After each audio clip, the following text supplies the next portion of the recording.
নমস্কার বন্ধুরা, তিয়াশাস রেসিপিতে সকলকে স্বাগত জানাই। আজ আমি সাবুদানা দিয়ে একটা দুর্দান্ত স্বাদের রেসিপি আপনাদের সঙ্গে শেয়ার করতে এসেছি।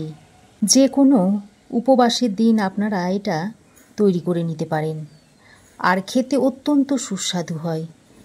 এটাকে আপনারা সাবুদানার পায়েস কিংবা ডেজার্টও বলতে পারেন।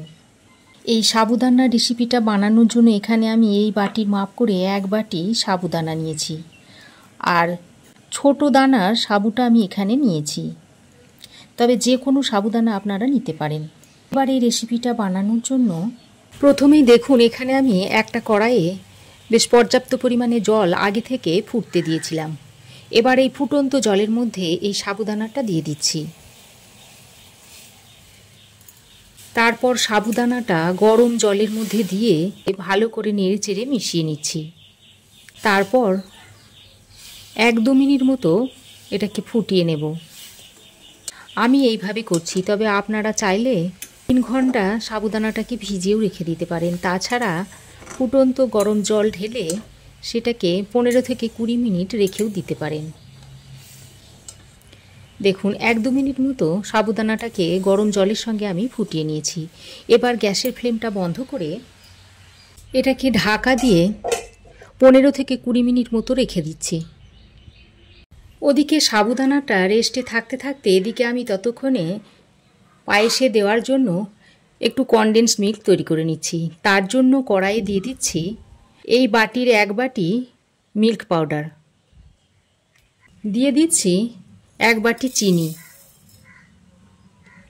আর ওই বাটিরই মাপ করে 1 বাটি দিয়ে দিচ্ছি লিকুইড দুধ। এই দুধটা আমি আগে থেকে ফুটিয়ে ঠান্ডা করে রেখেছিলাম।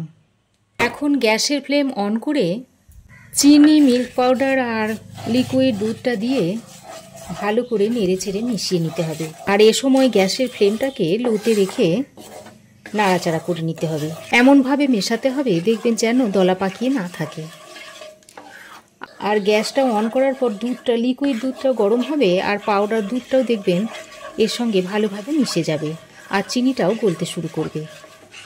বাজার থেকে কনডেন্সড মিল্কটা না কিনে এইভাবে তৈরি করে আপনারা যে কোনো খাবারে ব্যবহার করতে পারেন। দেখুন এইভাবে অনবরত নাড়তে চাড়তে দেখবেন চিনিটা গলে গিয়ে তারপর আস্তে আস্তে এটা ঘন হতে থাকবে। সময় গ্যাসের ফ্লেমটা কিন্তু বাড়ালে হবে না, লো টু মিডিয়াম ফ্লেমেই রেখে এটাকে বানিয়ে নিতে হবে। দেখুন দুধটা অনেকটাই ঘন হয়ে এসেছে। এবার এই পর্যায়ে আমি একটু বেকিং সোডা দিয়ে দিচ্ছি। বেকিং সোডাটা দিয়ে এর সঙ্গে ভালোভাবে মিশিয়ে নিচ্ছি। বাজার থেকে যে কনডেন্স মিল্কটা আমরা কিনে নিয়ে আসি তার কালারটা একটু ব্রাউন হয়। এই বেকিং সোডাটা দেওয়ার কারণে দুধের কালারটা একটু ব্রাউন হয়ে আসবে। বেকিং সোডাটা দিয়ে বেশ খানিকক্ষণ নেড়েচেড়ে কনডেন্স মিল্কটা আমি তৈরি করে নিয়েছি। দেখুন ঠিক এই রকম রেখে দিতে হবে। নামানোর পর এটা আরও একটু ঘন হয়ে যাবে। দেখুন এটাকে নামিয়ে একটা বাটির মধ্যে আমি ঢেলে নিচ্ছি। দেখুন থিকনেসটা ঠিক এরকম হবে, আর দেখতে দেখুন বাজারের কেনা কনডেন্সড মিল্কের মতনই লাগছে। আর এদিকে দেখুন 15 মিনিট গরম জলে ভিজিয়ে রাখা সাবুটা অনেকটাই ফুলে মোটা হয়ে গেছে, আর জলটা টেনে নিয়েছে। আর সাবুদানাটা দেখুন বেশ ভালোভাবে ভিজেও গেছে। এ দেখুন অনেকটা নরম হয়ে গেছে। এবার আমি যে কড়াইতে কনডেন্স মিল্কটা তৈরি করে নিয়েছিলাম সেই কড়াইতে লিকুইড দুধ দিয়ে দিচ্ছি। ওই বাটির মাপে 2 বাটি লিকুইড দুধ দিয়ে দিলাম। তারপর গ্যাসটা অন করে দিয়েছি। এবার আমি ওই দুধের মধ্যে 2টো এলাচ থেতো করে দিয়ে দিচ্ছি, এতে সুগন্ধ হবে। তারপর ভালো করে নেড়েচেড়ে মিশিয়ে নিচ্ছি।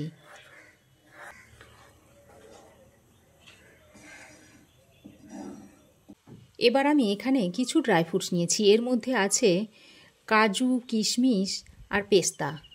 কাজু পেস্তাটাকে আমি ছোট ছোট করে কুচিয়ে নিয়েছি।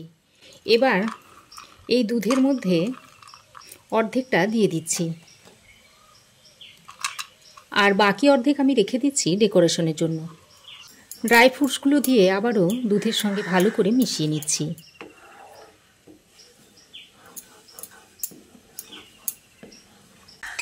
ড্রাই ফ্রুটসগুলো দুধের সঙ্গে মিশিয়ে নেওয়ার পর এবার এই সাবুদানাটা দিয়ে দিচ্ছি। ভিজিয়ে রাখা সাবুদানাটা এর মধ্যে দিয়ে দিচ্ছি।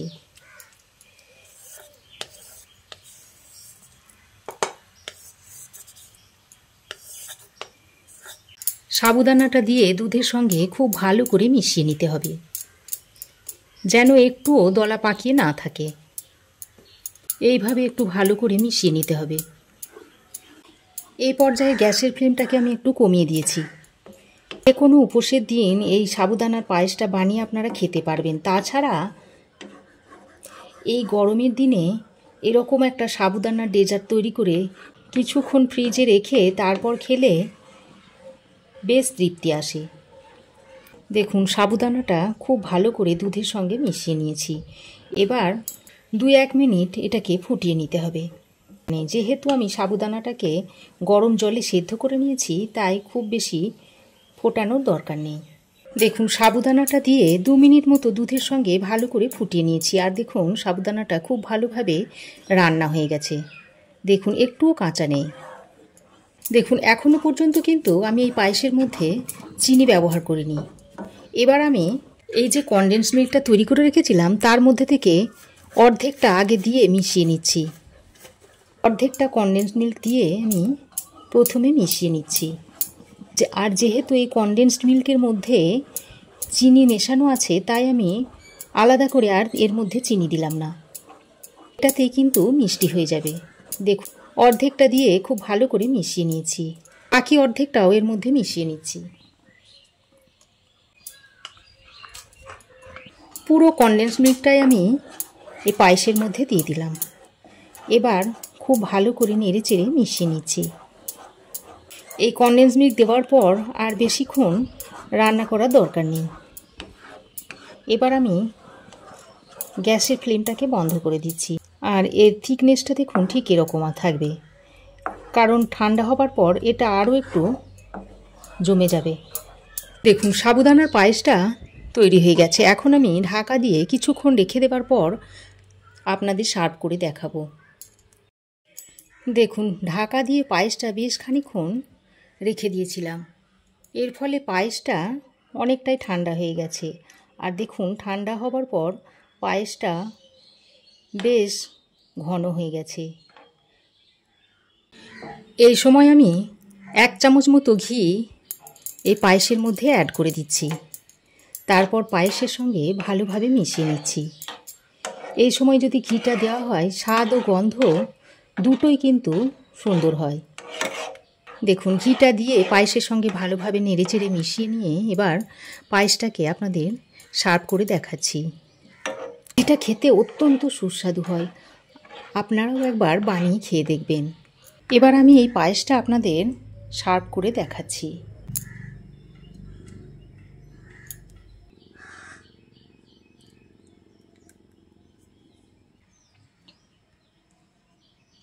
এবার আমি যে বাকি ড্রাই ফ্রুটসটা ডেকোরেশনের জন্য রেখে দিয়েছিলাম সেটা এখন এইভাবে উপর দিয়ে ছড়িয়ে দিচ্ছি।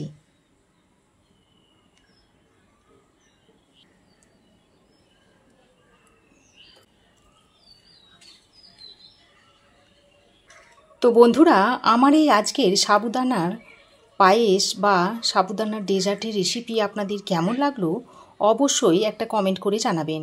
ভালো লাগলে একটা লাইক ও শেয়ার করবেন। পাশে থাকা বেল আইকনটাও অবশ্যই প্রেস করবেন। আর আমার চ্যানেলে নতুন বন্ধু হয়ে থাকলে প্লিজ চ্যানেলটা সাবস্ক্রাইব করার অনুরোধ রইল। আজ এ পর্যন্তই। আবার দেখা হবে নতুন কোনো রেসিপি নিয়ে নেক্সট এপিসোডে। সে পর্যন্ত ভালো থাকবেন, সুস্থ থাকবেন। ধন্যবাদ।